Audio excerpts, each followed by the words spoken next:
민법은 일반 국민들 그 대등한 사이 간의 법률 관계를 규율하는 법률인데,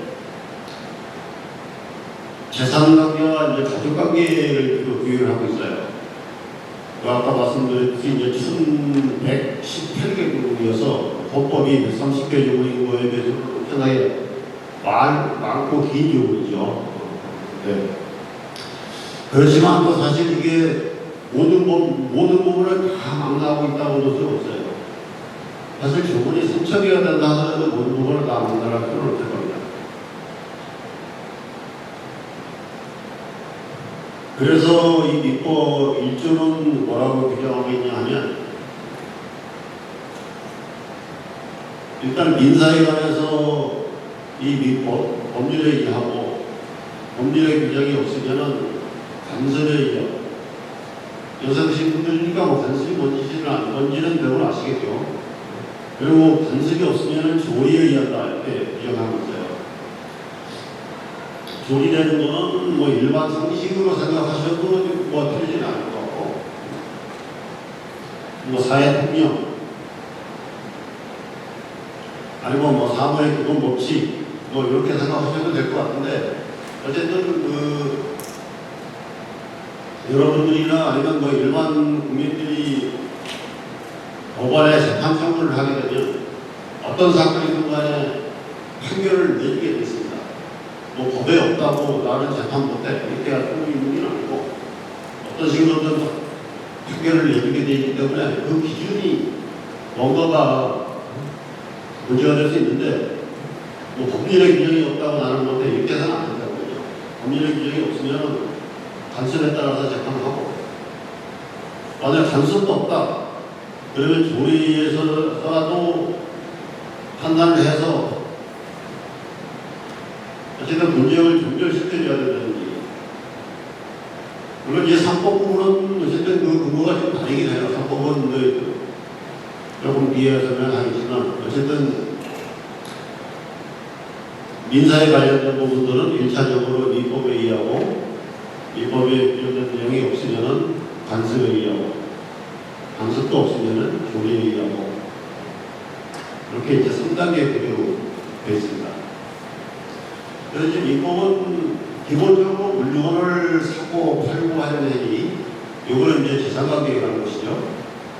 그리고 이제 결혼을 하고 또 부모의 재산을 물려주는 이런 부분은 이제 가족관계에 관한 것인데, 결혼을 하는 거는 결혼을 하고 이혼을 하고 자식을 낳고 이런 부분들은 이제 친족과 관련되어 있는 부분이고, 부모의 재산을 물려주는 거는 이제 상속과 관련되어 있는 파트입니다.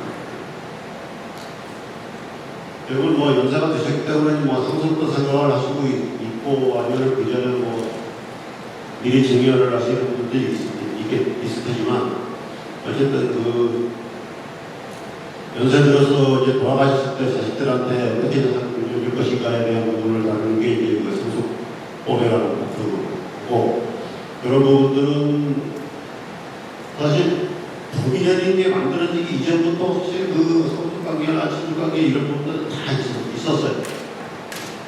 우리가 문명이 발달됐다고 하기 한 시기가 뭐 5,000년으로 본다면 몇 배 이전부터 이제 그런 상속관계나 친족관계는 친족 공동체들이 있었기 때문에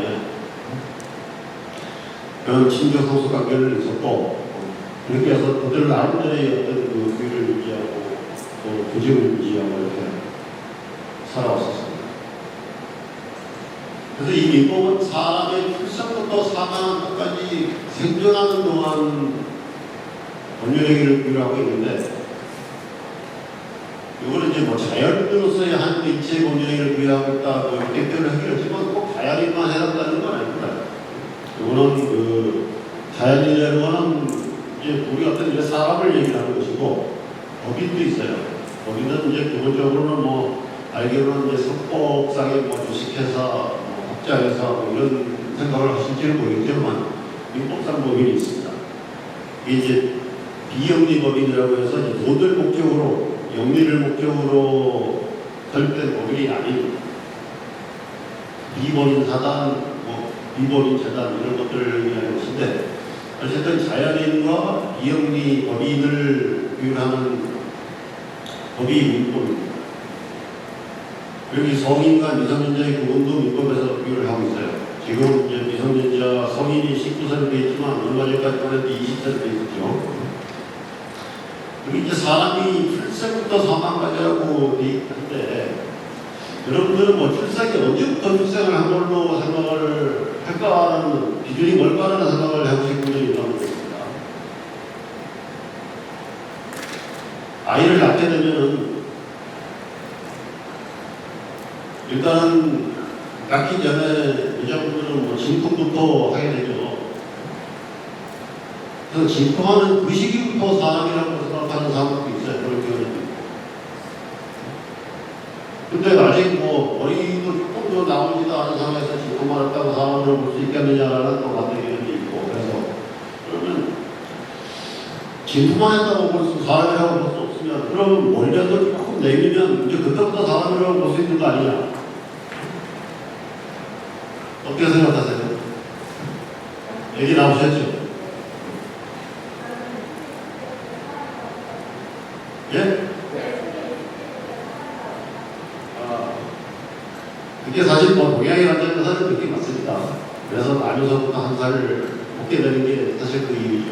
근데 이제 법은 사실 서양적 관점, 눈에 보이는 걸 위주로 하는 그 서양적 관점을 기준으로 해서 진행이 된 거기 때문에 조금 그 부분하고는 달라요. 그래서 일단은 뭐 태아, 그거는 이제 태아라고 해서 태아로서의 별도로 구분을 하니까 꼭 사람이 아니라고 해서 보호를 못 받는 건 아닙니다.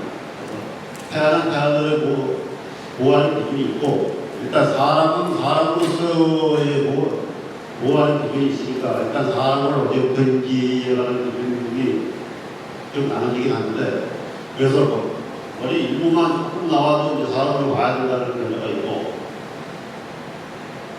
그거 가지고는 좀 부족하다. 조금 보인다고 해서 내가 뭘 할 수 있겠냐. 전부 다 나와야 사람이다. 뭐 대표는 안 자르지만 어쨌든 전부 태어나서 또 나왔을 때가 사람이다라고 보는 그런 게 있고 또 자발적인 호흡까지는 해야 되는데 이게 사람 아니냐라는 생각이 있거든요. 그래서 이제 그런 견해도 있습니다. 그래서 기본적으로 뭐 내가 그거 네 가지를 이렇게 구분이 되는데 어쨌든 이제 우리 대세적인 학자의 견해들은 이제 전부 다 나왔을 때 테줄을 다 잘랐는지 뭐 상관없이 전부 다 이제 그 모체에서 나왔을 때를 사람으로 보고 있습니다. 그리고 이 사망할 때의 기준도 견해가 좀 많이 나뉘고 있어요. 그리고 또 요즘은 그 심장 이식 수술이 뭐 의학 기술이 발달되다 보니까 심장 이식 수술이 이제 많이 좀 이슈가 되고 있는데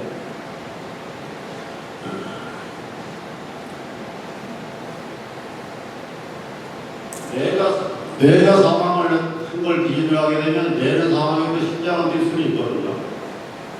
그래서 이제 뇌가 사망을 사람이 사망한 걸로 본다면 심장 이식 수술을 뛰어서 할 수 있죠. 근데 만약에 이제 사람이 맥박이 뛰지 않아야 사람이 죽은 거 아니냐. 뇌가 죽어서 그렇게 본다면 심장 이식 수술은 불가능한 거예요. 크게는 어쨌든 뭐 여러 가지 해석이 그 외에도 더 있긴 하지만 어쨌든 그 두 가지가 가장 큰 비중을 차지하는 학설입니다. 그래서 특히 이제 심장 이식 수술이 필요하다고 생각하는 사람들은 거의 대부분 이제 뇌사설을 주장을 하고 있고 그래서 요즘은 이제 옛날에는 그 맥박이 멈췄을 때 사망한 걸로 그런 경우들이 많았었는데 요즘은 차츰 이제 그 뇌사가 됐을 때 사망으로 보는 견해들이 점점 더 비중을 높여가고 있는 추세입니다. 네, 그리고 이제 민법은 어쨌든 그 5가지 영역으로 나눠져 있는데 그 민법 충치, 물권법, 채권법, 그리고 이제 신주법, 상수법 이렇게 5가지로 나눠져 있어요. 근데 이제 민법 충칙은 물권, 채권, 신주, 상수법 전체적인 그 기본이 되는 법리 모태가 되는 부분을 규율하고 있고, 나머지는 이제 그 물권채권법은 재산관계에 관련된 부분이고, 신주파고 상속법은 가족관계에 관련되어 있는 것입니다. 그 중에서 이제 채권법은 이제 계약과 관련되어 있는 게 이제 주로 규율하고 있고, 계약에 관련된 부분을. 물권은 이제 그 물권이라고 생각하는 부분을 조금 좀 감이 실질적으로 안 해줄 수는 있는데, 물권이 어떤 부분이냐 하면은 여러분들이 뭐 집을 샀을 때 그 소유권이 나한테 있어. 아니면 누구한테 전세를 들어갔을 때 전세권이 나한테 있어. 그럴 때 얘기할 때 이제 소유권, 전세권, 또 집을 바꾸지 않혀가지고 물론 빌렸을 때 그 저당권이라든지 이런 그 권리들을 물권이라고 합니다. 그래서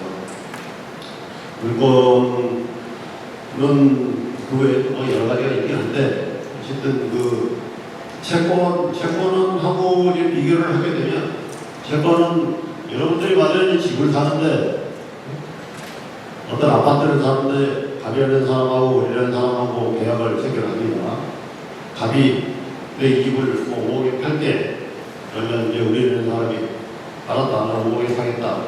그러면 계약서 쓰자. 그러면 계약서 쓰면 이게 채권행위, 이게 매매 계약이 관련된 채권행위가 되는 것이고, 그 계획에서 이제 한 사람이 이제 돈을 다 지급할 거 아니에요? 그러면 한 사람이 이제 소유권 이전 등기를 해줘야 맞겠죠. 그래서 자금 주고 이전 등기를 가져오면 이제 소유권을 취득하는 겁니다. 그러면 이제 물권행위가 이루어질 것이고, 그러면 이제 완전한 소유권을 취득하게 된 거죠. 그 등기를 가져오는 거죠. 그게 그러니까 그 매매 계약을 하면서 소유권 이전을 가져오는 행위를 두 가지로 나누는 거예요. 채권법하고 물권법.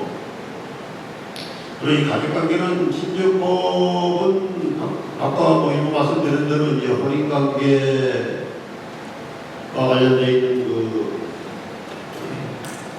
규율을 주로 하고 있는데, 혼인을 하고 뭐 이혼을 하고 또 혼인을 하면서 부모가 자식을 낳고 이런 부분들이 관련되어 있는 부분들이 주로 이제 규정이 되어 있습니다. 그리고 상속과 관련되어 있는 유언이라든지 유류분이라든지, 아니면 이제 요즘 뭐 이제 부모들이 재판이 많으신 분들도 있는데 빚만 남기고 돌아가시는 분들 많이 있잖아요.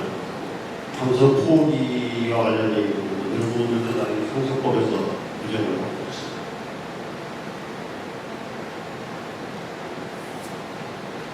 그래서 오늘 아까 말씀드렸던 이 형식 부분은